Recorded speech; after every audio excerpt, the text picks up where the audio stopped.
Relationships is the key for sure in real estate, right? How do you develop relationships? It's networking, it's being reliable, being dependable, being responsive, doing what you say you're gonna do.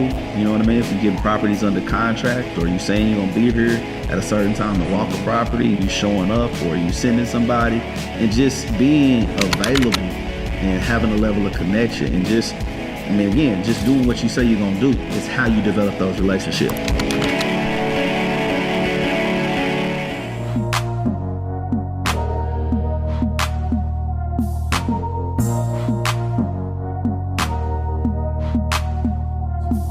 Back, another session. You know, this is a conversation, man. I don't like to call them sessions no more. We having a conversation, man, about life, business, and more life. You know, like I said, life twice, just life be life, all right? How you feeling, man? It's all good. Yeah, appreciate you so much so far. We're doing tens of thousands of views on YouTube right now. I'm speaking into existence. You feel me? It's all good. But off camera though, man, I'm grateful for these talks, man. It's just definitely helping. We was talking off camera about expansion, you know, both in your personal life and in mine. So, like, you know, I'm the little bro out here. So, like, what are some, like, you know, let's kind of start off, man. Like, what are some ways, like, you've had to adjust when it comes to expansion? Because, you know, like, sometimes it happens fast. Sometimes, like right now, I think I'm experiencing it like in tears. And so it's not, I had to get out of comparing myself to where I should have been, where I should be, and also look at what is currently happening. So like, what is your outlook when it comes to expansion and like the systems and stuff that need to be in play as you're expanding, whether it's quick or which, you know, or whether it's slow?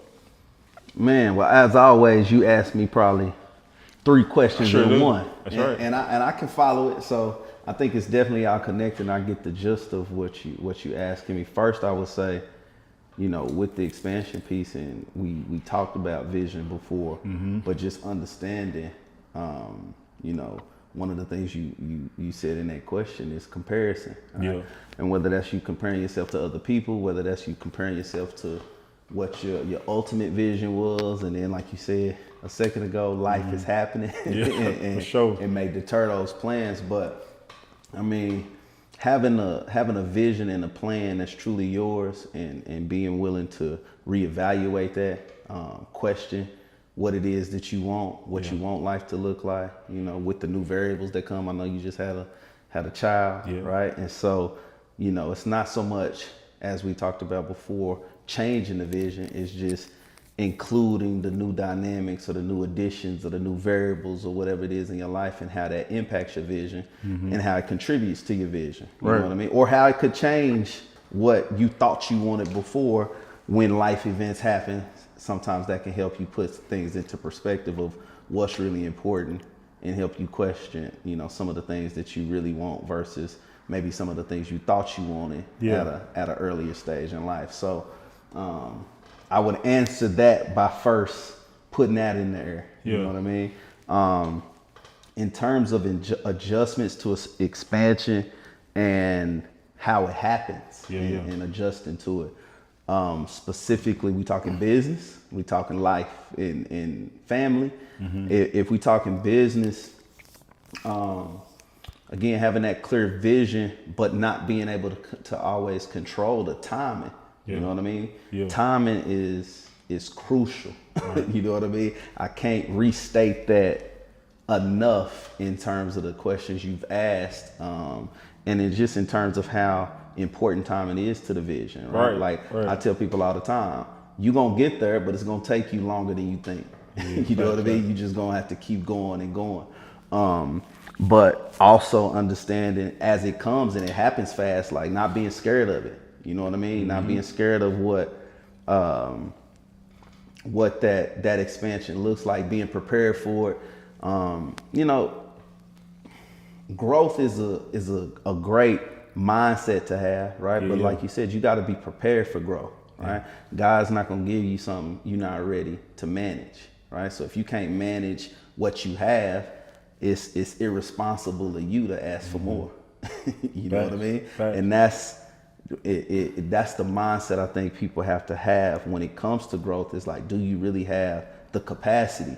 Do you really have the systems, like you said, in place to manage the blessings that we praying for? You know what I mean? If you don't, what could be a blessing could be a curse because you're not ready for it. Right. You know what I mean? So I think we got to be careful what we ask for. We got to have a certain level of systems, a certain level of readiness, a certain level of responsibility and ability to manage it, a level of discipline to manage it, so that when we get more, it's not going to lead to our downfall, and we're not getting it before we really prepare for it. So that's my mindset. Sometimes I'm looking for something, and again, because my mind is always what's next, right? Facts. Then I have to question myself, am I properly managing what I already have and what I've already been given? And it's disrespectful to the blessings, and even it can be disrespectful to the people around you when you asking for more, and you're not properly prepared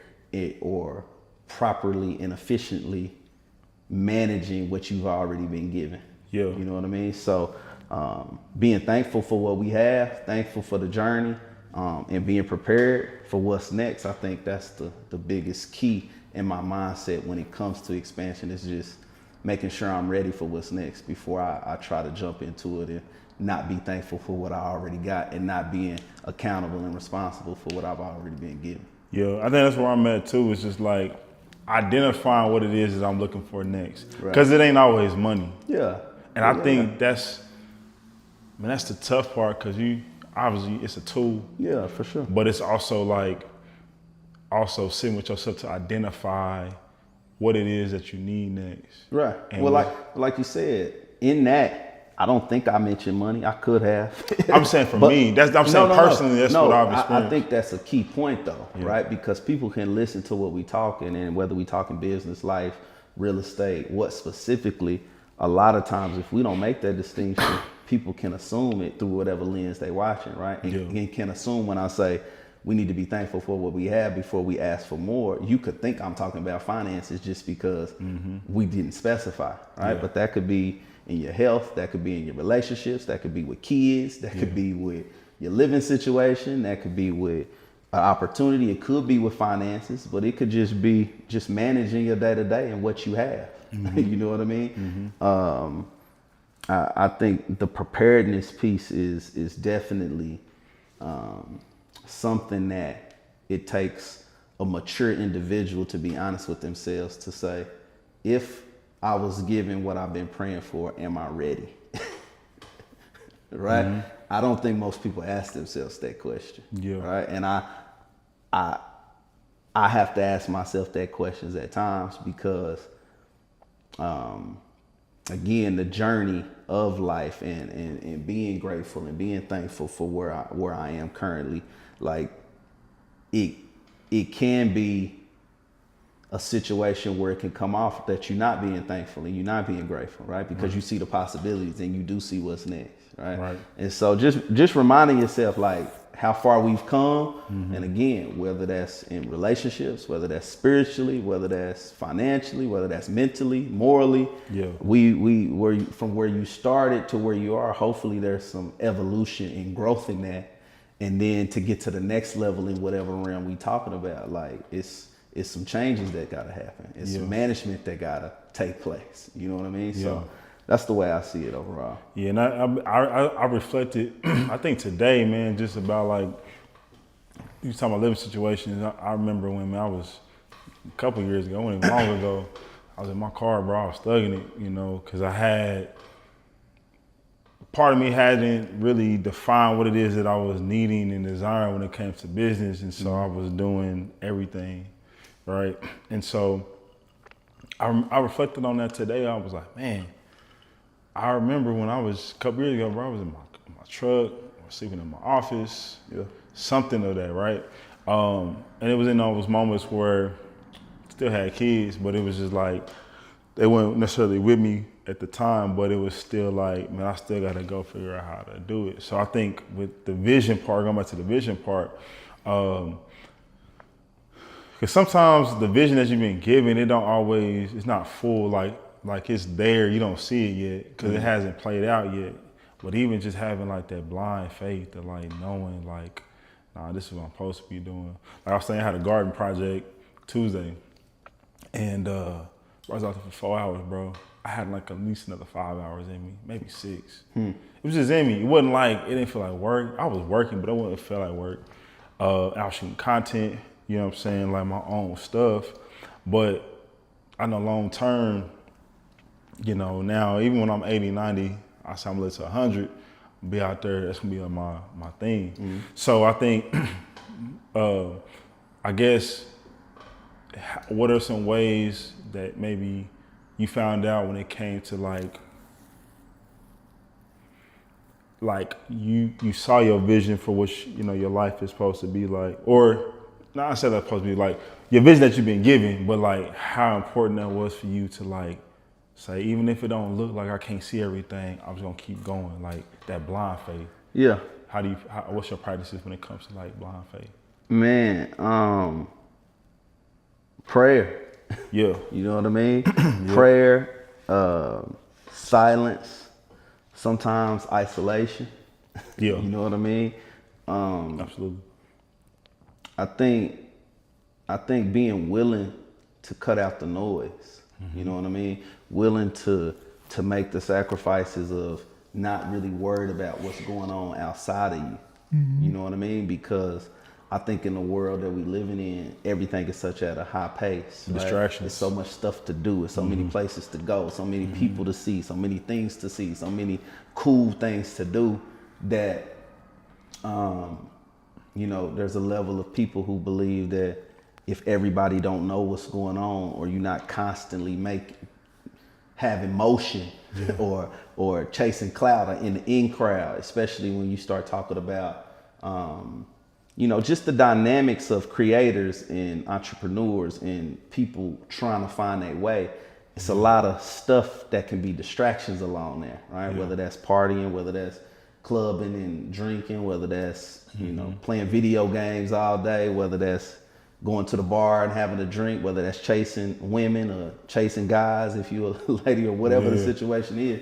There's so many distractions and there's so much stuff happening outside of you individually that it can cloud what God's trying to show you and what you trying to figure out, right? Because you being constantly stimulated by stuff outside of you. So being able to be silent, being able to sit and think, you know what I mean? Like I was telling you today, my eyes messed up and I've been cutting grass, right?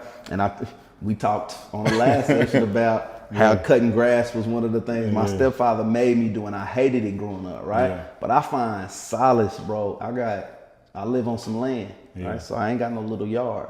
But getting on that riding lawnmower, getting that weed eater, as much as I hate it and it mess up my allergies, I find peace in it. Yeah. You know what I mean? I ain't on the phone, ain't nobody bothering me. I can see the process of start to finish. And the progress.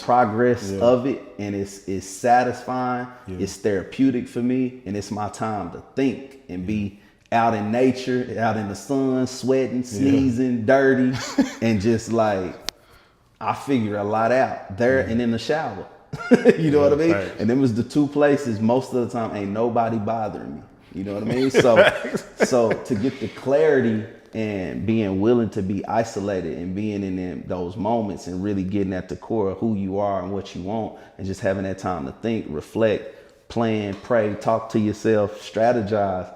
Like to me, that's where the clarity is when you by yourself asking yourself those questions. What do you want? What does your life look like? What are the possibilities?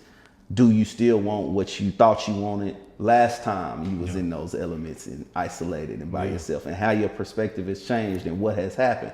But I mean, I think we gotta, and people have to be comfortable with being with themselves so that they can find them answers and not have to be constantly stimulated by outside voices, outside people, outside activities where it's really clouding that inner voice and God trying to speak to you and slow you down and get you to see what it is that he got for you. And you know, I would say that's my biggest experience in reflection of times where I have been off that path is when I'm feeling those moments of boredom, so to speak, with activity that's not progressive. Yeah. Right? Where you start doing that comparison because you scared to be by yourself, so you calling and linking up and clicking up with people and networking with people that you really don't have no business. Let's say taking up space. That you really don't have no business interacting with because you scared of those one-on-one conversations with you and God. You're scared of those conversations, of those thoughts and those voices in your head, so you fill it with noise of other people who you asking a bunch of questions, or you faking like you getting good information, a good game. You know what I mean? And again, I definitely don't want to minimize the importance of having a support system if you have it, but I'm saying there's a lot of people specifically on the journey of entrepreneurs where you don't have structure in your life and you can fill your time and your energy with whatever you want to because nobody is forcing you to be nowhere. We can fill it with distractions that are disguised as progress or disguised as opportunities, but it's really us running away from what we already know we should be doing. And if you don't know, getting in that silence and getting that clarity sometimes can help. I call them weapons of mass distractions. That's good. I ain't heard that one. That's good. And that's real. I wrote about it in my new book of Peace Volume 1, coming soon. Okay. But it was just basically talking how we just allow things around us to getting distracted, like doom scroll, and I can be in a space where I put my phone in my bag and then I look around and everybody on their phone and there's nobody interacting. And I have even on my Instagram and my Facebook, bro, I have a 30-minute a day limit. So that's me posting within that time frame. Because if I'm on the max at a time, I'm on Instagram, Facebook like a minute or two. I was like, all right, cool, get off. But then that little thing will pop up and be like, you reached your limit for the day. Because I set that. That's a boundary for me. So now, right now, me and you talking, I ain't on my phone scrolling. Right. So this is connection time. Right. This is time that we both needed, and we're here. But a lot of people, bro, go out and just look. I'll go and people watch, bro. I'll just look and see. But I love the book, The Art of War. And The Art of War was talking about, we talking about being prepared for certain things. It's not a lot of people that in this current reality, I could say, man, I go to war with this person. Something was to happen to pop off. It's only a few people that I'm like, I want them around, like you, I have somebody else around me, because we're thinking of outside of just these distractions, bro. Right. And I think it's in the States, at least, I know other countries are not like that. I got some trips coming up, but I know that that's not a thing. I know, like Chinese, they got their kids go to school year round. We need the summer off. Why? I feel like the summertime isn't code for idle time. That's what I'm teaching the most, especially in agriculture. It's like, how did we get to that? Like we taking 2 months, 3 months off. Right. Why? You know what I'm saying? So like, just talking about the weapons of mass distraction, it's just like, bro, it's bad. Right. It's bad. No, I see it. Man, I fall victim to it. You know what I mean? I find myself on the phone, scrolling, paying attention to it way too much sometimes. So I'm guilty of it, as opposed to, like, I can sit here and say that's just other people. You know what I mean? I find myself, I go to dinner with my family and I'm telling my family, y'all get off the phone. They're like, you was just on the phone. I'm like, but I caught myself, we need to get off these phones. You know what I mean? So I'm not perfect with that. But I think more of what you mentioned in terms of respecting other people's minds and ability to think is the foresight, right? And again, that all goes back to vision. But I think at its core, we have to understand that when people are in survival mode, or people's dreams or vision has been crushed and stunted, or growth has been stunted, people trying to figure out how they gonna eat tomorrow, people trying to get out their situation because they don't have no hope. It's hard to strategize and think 5-10 steps ahead. You know what I mean? So you know, that's why I'm so grateful and thankful for my infrastructure and my family. Whether that's the family that raised me and the family that I'm creating. You know, my wife, my infrastructure gives me a level of peace, and we got quality enough relationships where I don't have to be worried about managing them all day. You know what I mean? I can't go out here and effectively build and strategize and think about the next deal and the response of, if I do this, what's going to happen here, and strategically plan this, how we can take a strategic loss here to win the ultimate game in the future, if I'm worried about my wife going to be tripping when I get home. Right. And it's going to be World War III when I walk in the door.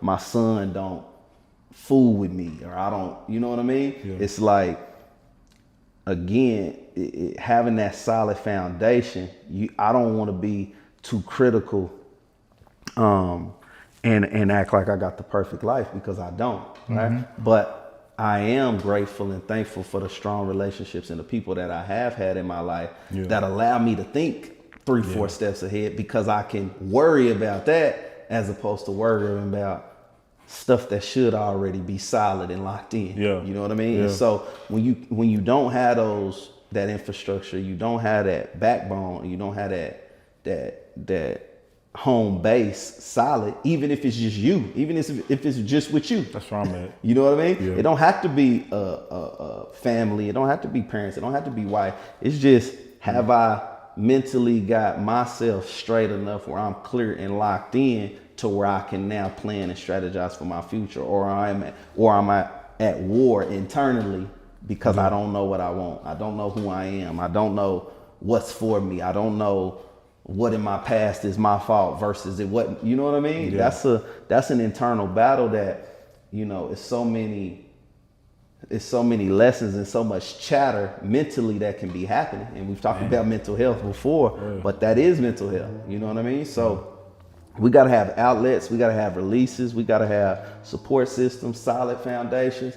And again, even if that's just yourself, if you are an army of one, and you got to know you solid, and you got to trust yourself. You know what I mean? It ain't about just somebody else per se, but until we can get those solid foundations with the people around you, or internally with just yourself, if it's just you and all you got to worry about is you, we can't plan 5-10 steps ahead. And we can't expect people who worried about they day-to-day, how they gonna make ends meet tomorrow, how they gonna feed their kid, how they gonna feed themselves. We can't expect people living on survival to think 5-10 steps ahead. It just, that's not reality. You know what I mean? So some of what you're talking about is definitely something I see, but again, I try to be careful with my expectations, because I also, sometimes we're not being grateful and thankful for the mental clarity and the mental peace and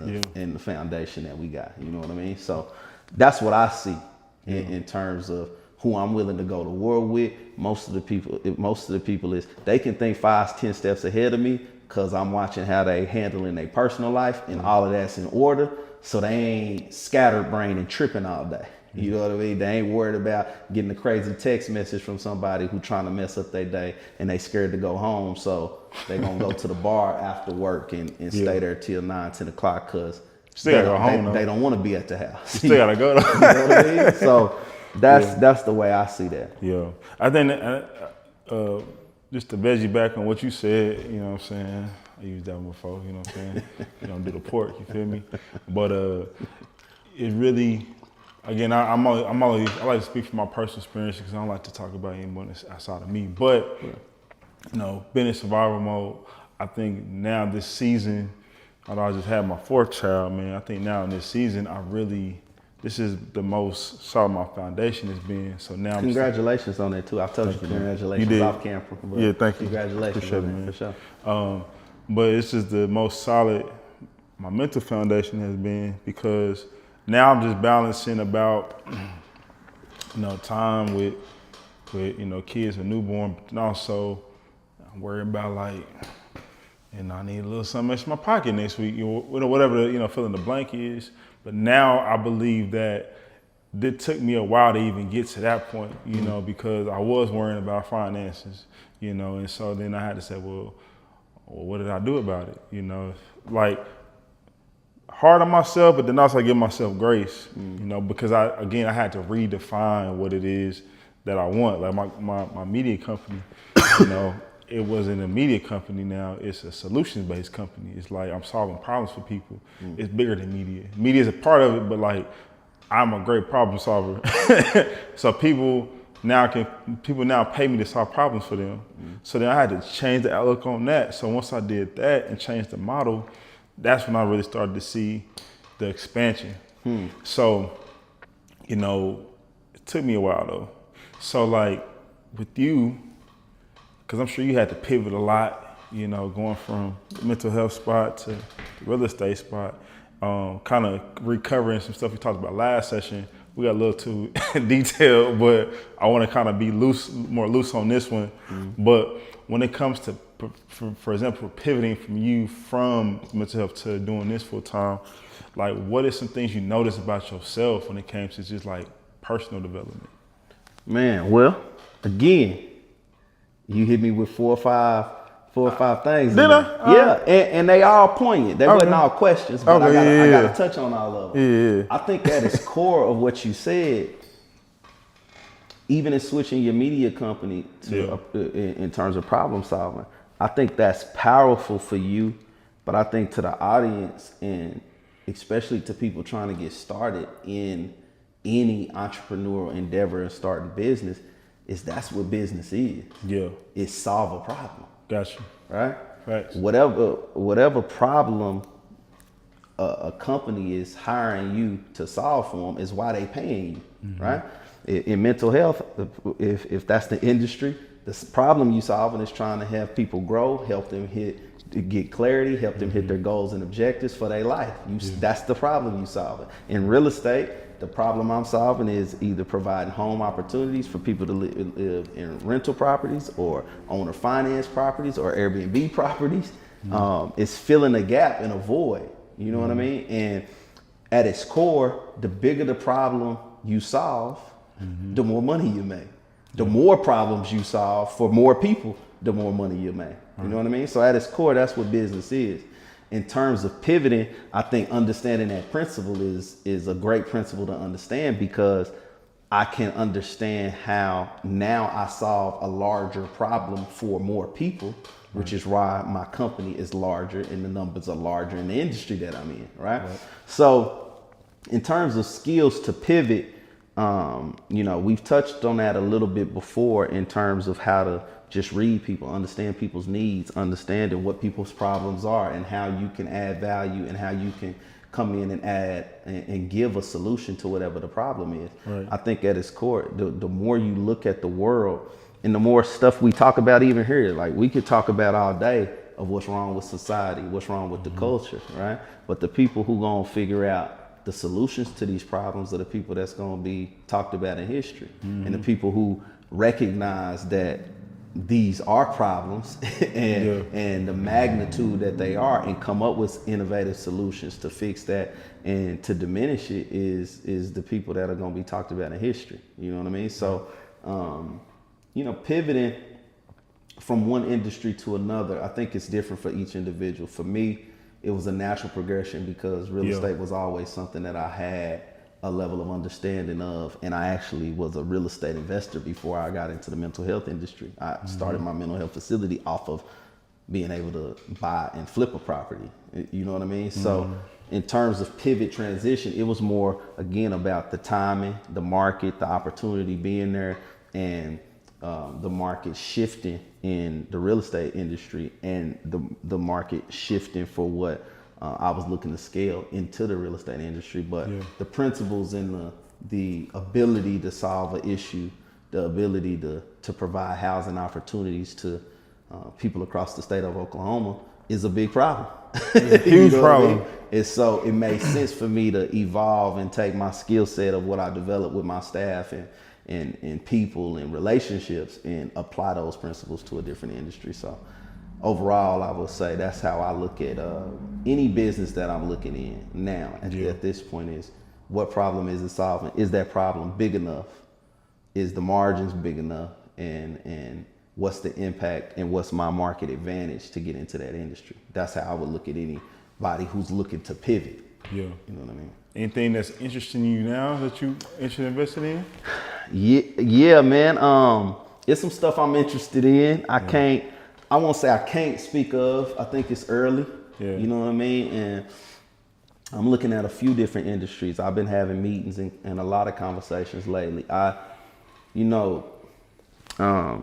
One thing I love about real estate is just the dynamics and the components. Every business you can think of has some real estate component to it. You know what I mean? Right. And so I think a lot of entrepreneurs sometimes struggle. We was the kids who couldn't necessarily sit still and pay attention in class all day because we was bored. Man, you know what I mean? Bored. So those entrepreneur mindsets, sometimes we find something that's working and we going hard in it and the bottom line is great, but we bored with it. We like, what's new? I need a new, you know what I mean? I need something to stimulate it. I need something to get out these creative ideas in a different lane. And I try to do some of that, but the more and more I look at stuff and the more and more I look at what my true vision is how can I contribute with a real estate component to those other businesses I'm interested in. Gotcha. You know what I mean? We sitting here now and we're in an Airbnb.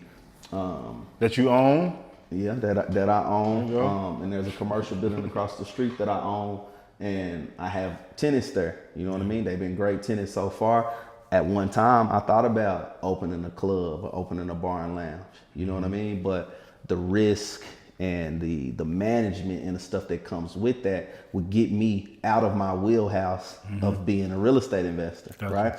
And so commercial real estate is a lane and an avenue that I found to where I can strategically partner, so to speak, with my tenants in getting in different industries by me providing the building and the land for them to do whatever it is, the idea that they passionate about, right? So I could never say I'm definitely passionate about running a bar, Right. lounge, or club type setup, Right. But I'm interested in it. I see it's money to be made. There's an element of involvement and excitement in owning those type of spaces, right? But do I really want to deal with the day to day? Do I really want to deal with the bartenders, the staffs, the waiters, the security, the police, the neighbor? Do I really want to deal with all of that day to day? The answer for me, as I see things play out over and over again, is probably not. But can I be involved from a real estate side? Absolutely. Right. And so I think that same principle, as we say, applies to other stuff. I can apply that same principle to buying more buildings in strategic locations. If I had interest in doing a restaurant, which I love to eat, you know what I mean? Do I really want to own a restaurant and be responsible for cooks and reviews and one customer do something wrong? And do I really want to do that? Or have I found a lane in commercial real estate where, okay, I can buy the restaurant, I can buy the building, lease it out to aspiring entrepreneurs who their dream and true passion is running in real estate, running a restaurant, and I can provide opportunities to them to have their restaurant in a nice space. You know what I mean? My sister, she owns a hair salon. Do I really want to run a barbershop and hair salon and spa type setup? No, but can I own the building? They pay me rent and they run their dream and what they talented and gifted in. I think that's my way of partnering in most things that I say. Absolutely. Still keeps me in my lane and in my wheelhouse, but allows me to be involved and also help provide opportunities to other entrepreneurs. I see that as commercial real estate as being that lane in terms of how I can scratch some of those itches without getting into those industries completely, right? Yeah. Outside of that, I've been approached by several different people with different type of ideas and innovative businesses, right? And so, I like to keep it simple though. You know what I mean? Sometimes industries and businesses that take too many meetings and take too many explanations, it's too complicated for me. And so if business is complicated, I like to stay in stuff and invest in stuff I understand. Yeah. You know what I mean? If you can't explain it to me pretty quickly to where it makes sense in a 5-10 minute conversation, I'm pretty sharp. So if I don't understand it in 5 or 10 minutes, it ain't that you don't know what you're talking about. Maybe I just catching it. So It it's probably resonate not, with you. yeah, it's probably not something for me right now. You know what I mean? Later on down the line, as I get more knowledge and information or exposed to stuff, I may be more interested in different opportunities. But for right now, as much as I preach, don't chase the new shiny object, I have to remind myself of that.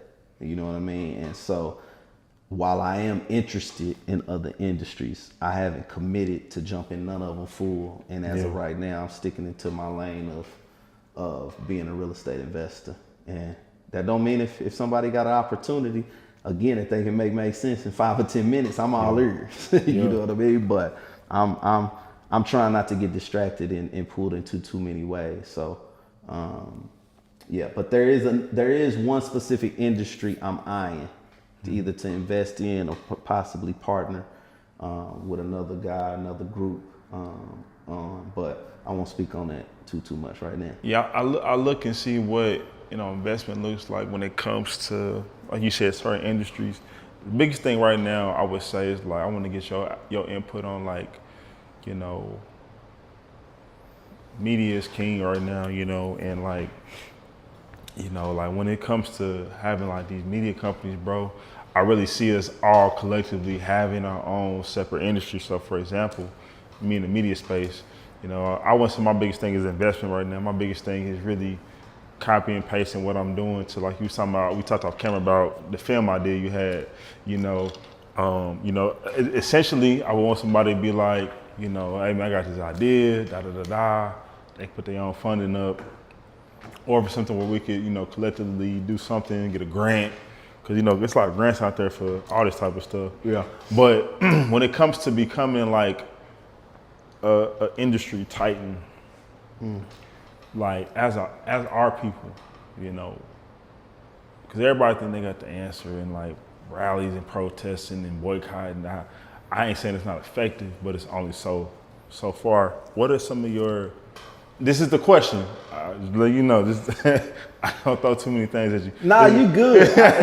Listen, when I say that, hey, that's how my brain works too. I got It's you, multi-dimensional. Yeah. So that is not a knock to you. I just want to make sure sometimes the audience can follow them three or four how I'm about to answer, as opposed to telling you. How we talk. That's why I say this conversation. It ain't even a session. Right. But like, when it comes to like this, whatever the generational wealth thing people talk about, what are some of your viewpoints on how we can actually build these own vertical integrated systems to where I don't need to be on Facebook. We got Chamberlain book or whatever the thing is, instant chanting, you know what I'm saying? How do you see those from your perspective of how we can like build out these vertically integrated systems? I think we can do it. Absolutely. I think generational wealth, as we've talked about other language and terms that's being used, it gets so popularized that it don't mean nothing. Exactly. Or it means something different to every individual who uses it. I mean, generational wealth at its core is being able to pass wealth down generation to generation. But there's a lot of attitudes towards like you said, everybody think they got the answer, right? Yeah. I'm an entrepreneur. I haven't had a W-2 job since I was probably 17, 18 years old, right? Yeah. And so I've always worked for myself, but I'm not an entrepreneur out here selling a dream, telling people to quit they 9 to 5 or disrespecting people who have a 9 to 5, right? Mm-hmm. Because ultimately we either got to work together as partners in this, or we got a client-customer relationship. Mm-hmm. And I don't think it's helpful to alienate any group of people when it's going to take all of us in some form or fashion. You know what I mean? So I think having a respect for understanding everybody ain't cut out to be an entrepreneur. Fact. Right? Say that again. Everybody ain't cut out to be an entrepreneur. And everybody ain't cut out to be a 9 to 5 worker. But there's a happy medium where we understand each other's perspective and then understand and coming to the table to discuss whatever the solution is or whatever the option is, like we on the same team trying to figure it out, as opposed to you know, getting to a level where you can look down on everybody else, or getting at a level where you looking at other people that you perceive to be a certain type of way, and you disconnect from the message because you don't like the person giving it.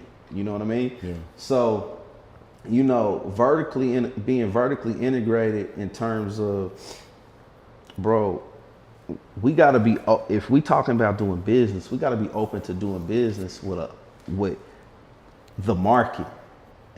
You know what I mean?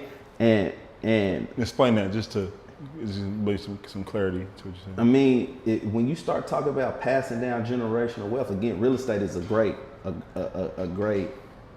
industry to do that in, right? Yeah. Asset, home ownership, whether you're a real estate investor, if you're a home owner, you're a real estate investor. Right. Passing down those assets free of debt is a great way to pass on a level of wealth, right? But I think in terms of being vertically integrated, we talking supply chains, we talking distribution, we talking about creation, manufacturing. The people who controls those means of production, manufacturing, and distribution don't always look like us. Yeah. And we can't get so tied in and locked in and focused to where we don't realize that as a reality. Right. You know what I mean? Right. Like, I can do business with whoever I want to do business with and whatever makes sense. You know what I mean? And you can still be for your people. Yeah. You know what I mean? Nice. It's like there's a level of if we're doing business at a level where you start talking about distribution and being vertically integrated, well, the people who making your product might not look like you.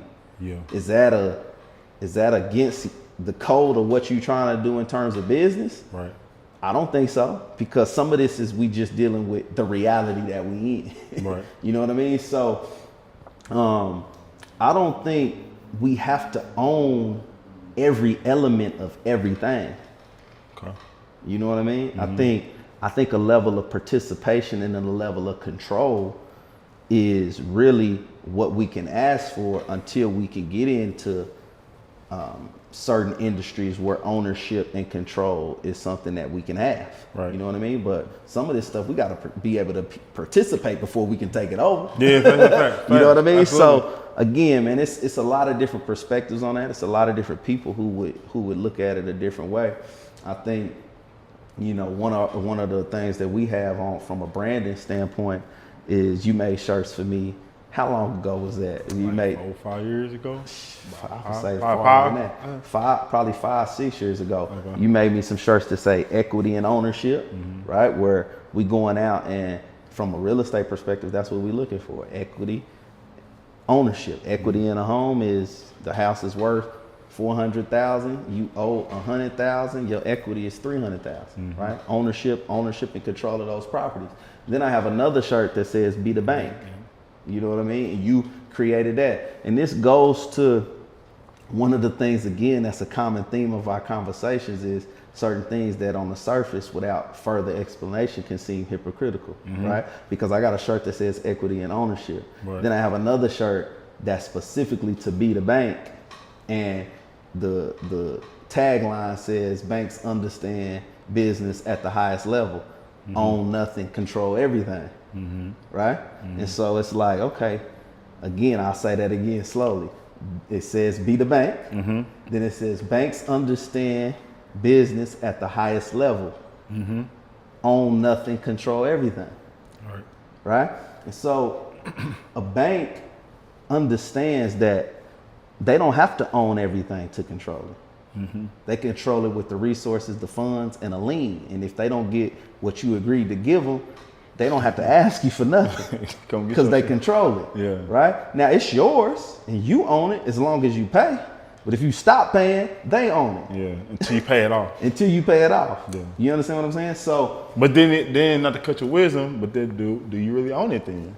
so yeah, I think you do. Okay. I think, you know, again, strategically for me, if a company, if I buy a building and there's a new high-end seafood restaurant that want to move in it, right?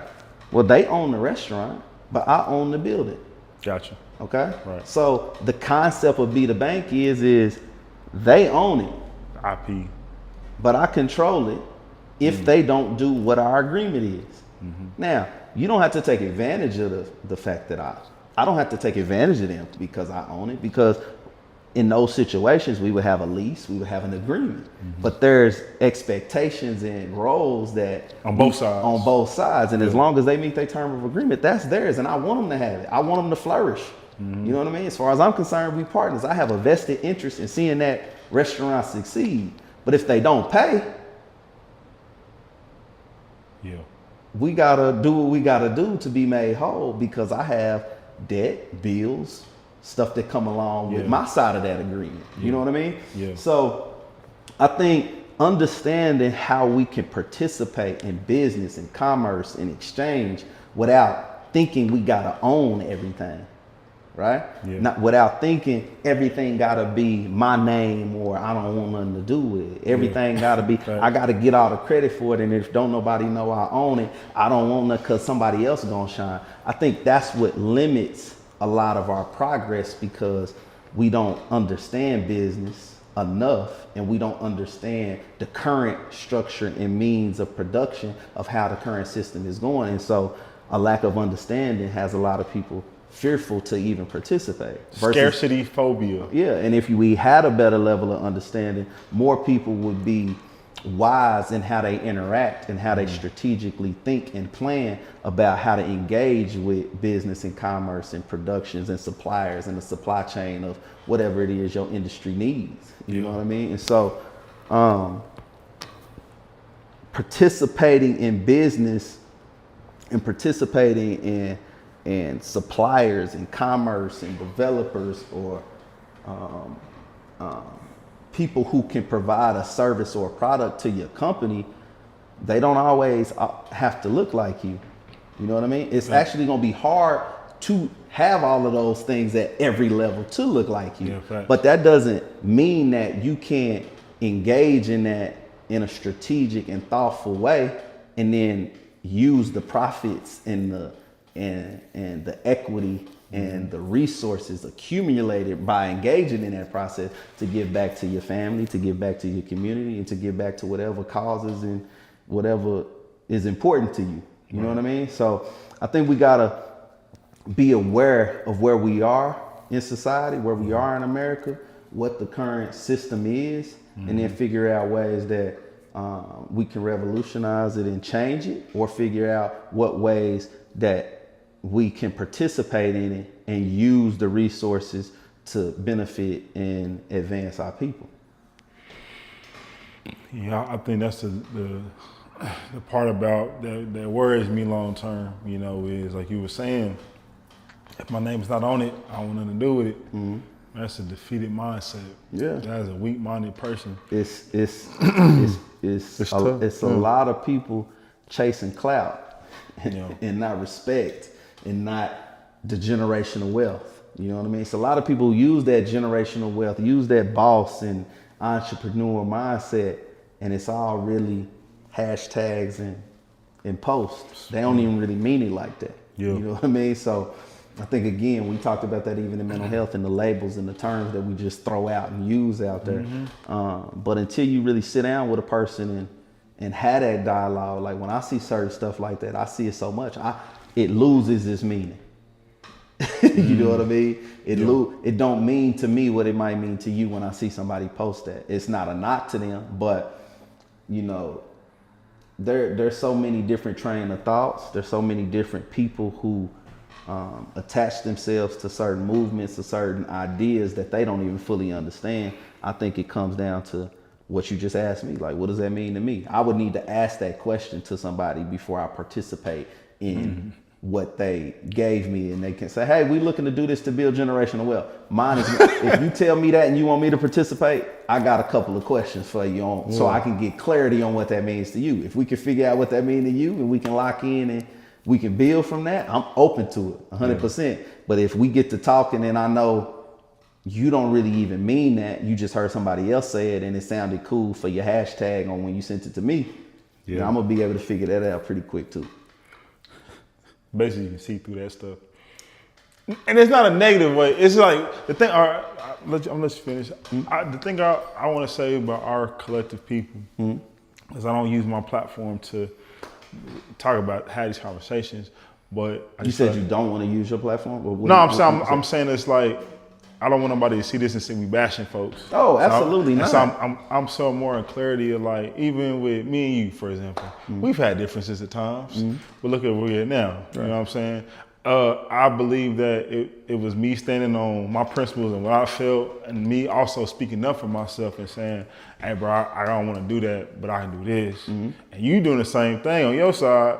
That's a healthier that's a healthier relationship. Right. But nowadays it's like, oh no, I ain't fucking with you. And it's like, but did you have a communication of like, first, how do we even get here? Right.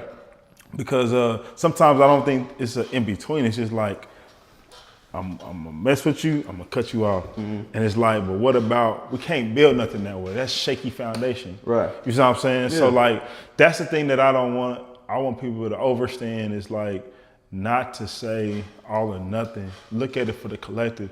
Bro, look at Jews, look at Chinese, look at, go down the line. They all have their nations in their own infrastructure. They might have differences, but bro, look what they built. We probably sent them stuff that they made. You know what I'm saying? Ain't no problem. Definitely. Right. You know, so it's just like, but look how. I mean, if it made sense. I think again, like you said, we definitely don't want to use this time to bash our people. I love my people. I love, you know, the essence of who we are. We can definitely come in and give some observations and some critique and critical. But I think one of the things that I've always done, and to be honest, I think my exposure to different cultures, my exposures to do business with other people who don't look like me from other backgrounds has given me even a different perspective than you have, right?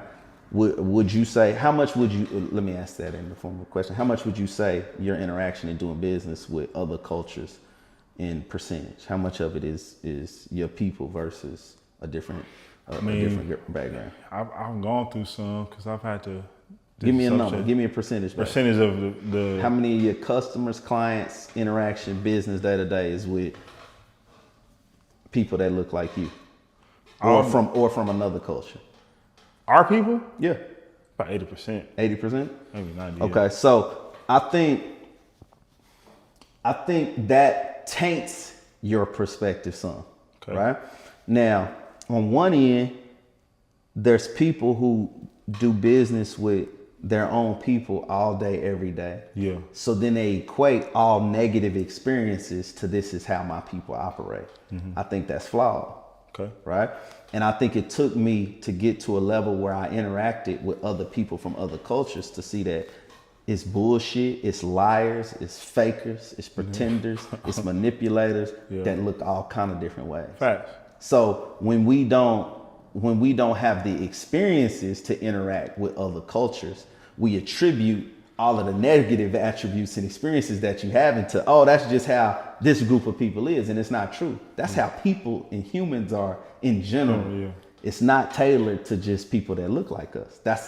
That's something that I know from experience I can speak on. Yeah. You know what I mean? And so we definitely got to be careful that we don't attributed all negative experiences to our culture or to people who look like us, because a lot of times when we do that to ourselves, it's because we don't have experience with other cultures. Right. You know what I mean? I done met people who didn't try to lie, steal, don't pay their bills, all the stuff that you may think is happening in your business because you're trying to serve the community. You attributed those things to the community. Yeah. That's not fair to do to our people. And we can't have a level of experience and a level of authority and a level of leadership and speak like that but I do see where it comes from, because if 80 to 90% of the population you deal with is from a certain background, it's easy for you to attribute those characteristics to that population. You see what I'm saying? Right. What I'm here to say is, It ain't that. And I got enough sample size of enough backgrounds to see these as human experiences, human characteristics, human insecurities, human bullshit that is consistent and exists across different backgrounds, different ethnicities, different cultures, different people. And so when you know that, again, it allows you, I think it gives you a level of confidence to navigate and take those principles and understand, like, everything you learned in interacting with these people, you can apply that same stuff in this other world. Yeah. But because you've only been exposed to this one world, you think, hey, I learned this here, now I'm going here. This is a whole new world and a whole new lesson, where it's actually not. That's the benefit and the beauty of those universal principles. It don't matter what these people look like. Right. You know what I mean? Right. It don't matter where they from. Now, there are nuances in that. There are certain things in certain small pockets where there's extremes. Right? But overall, moving through your day, I would say, regardless of who they are, if you have a weird thought about somebody, don't overlook it because they look different. Yeah. You know what I mean? Yeah. If you don't trust somebody because they're giving you a bad vibe, don't think it's not real because they don't look like the person who gave you the bad vibe last time. That energy and those principles that we talk about is universal. It don't matter what they look like. And for the record, I wasn't talking about me. Yeah. I'm just saying for the people. But yeah, for the people, when I say we got to be responsible with that, like, bro, we talk. So you know what's out there when these people get online and get in certain conversations and I'm up here, y'all down here, and they talking at everybody like that, right? And I think even that's a lack of really experiencing where they are. You get people who get in a different room with people who don't look like them, and they become untouchable, and they understand stuff that nobody else understands. Yeah, they ain't been there long enough. Facts. You new to that room. Facts. Right? Facts. But the same games and BS that they playing down here that you looking down on and shunning, they playing it up here too. At a higher level. You just so excited to be there, you ain't paying attention yet. Yeah. You see what I'm saying? Yeah. That's the real in terms of you can navigate both worlds, but it's games being played at all of them levels, and it's real shit and it's bullshit at both. And it don't matter if you got $100, it's real shit and bullshit, and you got $1 billion, it's real shit and bullshit. You know what I mean? Yeah. So I think people have to be careful with that, regardless. That's my perspective. I agree, man. I always try to, look out for our people first. Not saying I don't do stuff for other people, but it's just like collectively, man, I just want better for us. Now, that also brings to the point of sometimes we got to go do better individually first to go, like I said, work with other people. There's a lot of people that haven't worked with, I didn't work with different, backgrounds of people over the years for sure, but there's some people that have never. Right. They only work with, the melanated community, which is great, but once you really start to get outside of us and know like what you're looking for, it may not be there yet, but this group of people over here that don't look like you may have some tools and resources that you can then, if it aligns, come and bring back to the pack. Absolutely. But you might have to get it out of the pack and go get that stuff. Go get that game and bring it back. Yeah. Absolutely. Yeah. So I think that's really where I see a lot of that at, man. And I realize that, we're going back to the vertically integrated systems. Like, bro, it's just not a lot of that right now. You know what I'm saying? Even I look at, in the food business, that's when I'm not doing media, that's where I'm at. We don't have our own, like, Aeromarks, Dexo, You know what stand out, and not to cut you off there, but I had a conversation with a guy that I mentor essentially, and he vertically integrated is again something that Nip talked about, right? And so he's a big Nipsey fan, as I am. But the game and the jewels, and we talk about those principles, is in his situation specifically was deep because he's in real estate, and one of the components of real estate is construction. Yeah. Right. So you may have the components to get a deal done. You may have a lender, so a bank or a private lender. You may have a contractor to do your construction and rehab.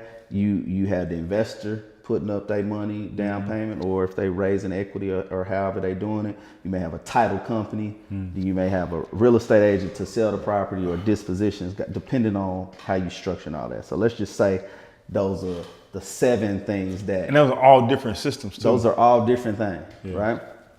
And so, again, it goes back to control, right? And ownership. It's like, do I really need to own all 7 of those? Gotcha. Right? Or do I need to have relationships with all 7 of those so I have a level of control and influence on that full process? Right? But my mental power, brain, and resources needs to be targeted in the one I'm most effective in and the one that's most profitable. Right?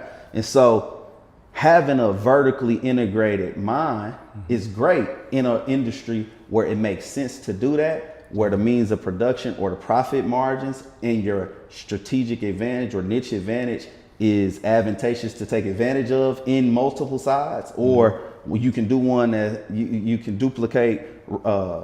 You have staff members who can play duplicate roles on 2 different elements of that. Right. You know what I mean? Right. Then it makes sense to be vertically integrated, right? But there's some of those that they all connected, but they 2 different worlds, right? So his specifically was looking at trying to take on a construction portion of the company, right? Gotcha. And so he was like, and his mindset was, man, I can be vertically integrated. I own a real estate company side. Now I'm controlling the construction. And I was telling him, I'm like, there's nothing wrong with that in the perfect world. Right. But in reality, the real world is you know how to find great deals. You know how to run numbers. You know how to sell. Right. And you know how to get people to sell. Yeah. Your skill sets and talents are way better used focused on that than spending half of your day managing construction, where the profit and the problems and the issues that's going to come along with it is going to distract you from being able to do the thing that you're great at and that you make the most money at, right? So vertical integration can be great in the right business, in the right field, but it can actually be a negative and a distraction from you actually maximizing the lane and the area. It's all connected to the real estate and the transaction and the deal, but the profit is in the biggest profit is in you finding the deal, right? If you spending all your time, then now you can't go find no more deals because you managing contractors and buying and sourcing materials and going back and forth to Home Depot and okay, you now taking your time and doing jobs that don't compare to you going out and sourcing that deal or finding that private money.